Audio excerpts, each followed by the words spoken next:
सारे private school के जो डायरेक्टर हो या प्रिंसिपल हो क्या सोच लेते हैं कि अगर हम 15,000 रुपए देकर के एक टीचर को रख रहे हैं तो उतना में ही हमारे पास 3 टीचर आ जाएगा। कितने टीचर? 3 टीचर। 5, 5, 5। तो अब ये क्या हो गया? बिजनेस हो गया। और प्राइवेट स्कूल में पता है सबसे बड़ी कमी क्या है? कौन टीचर कब क्या बन जाए कहना मुश्किल है।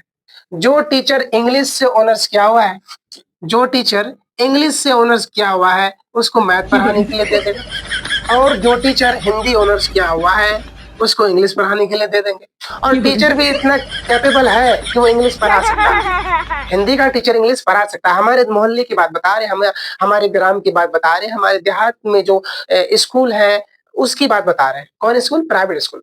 हालांकि गवर्नमेंट स्कूल में ऐसा स्कीम नहीं है। गवर्नमेंट स्कूल में मेरे भाई जो मैथ से पास आउट है वो मैथ पढ़ाएंगे, जो साइंस से पास आउट है वो साइंस पढ़ाएंगे, जो इंग्लिश से पास आउट है वो इंग्लिश पढ़ाएंगे। सबका विषय अलग अलग होती है। हो सकता है कि सरकार पागल हो, प्राइवेट स्कूल वाले के पास ज्यादा सेंस है, दिमाग है कि वो कभी भी किसी भी टीचर को कोई भी सब्जेक्ट का टीचर बना देता है। और ये सच्चाई है, ये हकीकत है, हम झूठ नहीं बोल रहे हैं। और जितने भी प्राइवेट स्कूल हैं उसमें पहला प्राथमिकता तो ये होता है कि हमारे पास जो इनकम आ रही है उस इनकम में कम से कम, न्यूनतम इनकम में, लोएस्ट इनकम में ज्यादा टीचर हायर करें ताकि बच्चों को कंट्रोल कर सके। कम से कम भाई साहब ये तो देखिए कि हम अपने बच्चों को पढ़ाने के लिए जिस टीचर को रख रहे हैं वो किससे कैपेबल है, किससे पास आउट है, किससे ऑनर्स है, उसका कौन सा सब्जेक्ट है, कौन सा फील्ड है।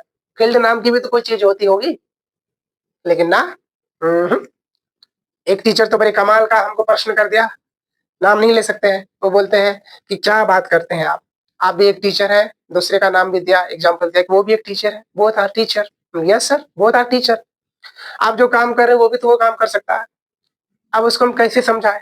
कैसे समझाएं कि भाई साहब उसका सब्जेक्ट अलग है, उसका पढ़ाने का तरीका अलग हो सकता है, हमसे अच्छा हो सकता है, हमसे बेस्ट हो सकता है, पर मेरा तरीका अलग है, मेरा सब्जेक्ट अलग है, मेरा फील्ड अलग है। दोनों कैसे एक साथ आ सकते हैं? नहीं आ सकते ना। और कुछ लोग तो मेरे भाई यंगस्टर क्या बोलोगे ना, बेरोजगारी का इतना बड़ा दौर चल रहा है कि जो भाई arts history honours pass out है वो भी जाके मैथ पढ़ा रहा है, वो भी जाके मैथ पढ़ा रहा है, कोचिंग खोल दिया। चलो अच्छी बात है, तरक्की करो, सफलता मिलेगी। तरक्की करने में कोई ये नहीं है। क्या करेंगे? बेरोजगारी का दौर है, जब कुछ नहीं बनता हमारे इलाके में तो लोग कोचिंग खोलते हैं, अब बच्चों को पढ़ाना स्टार्ट करते हैं। और बच्चे भी इतने समझदार होशियार है कि कोई क्वेश्चन नहीं करेगा। आजकल के बच्चों को पढ़ाना बहुत ईजी है।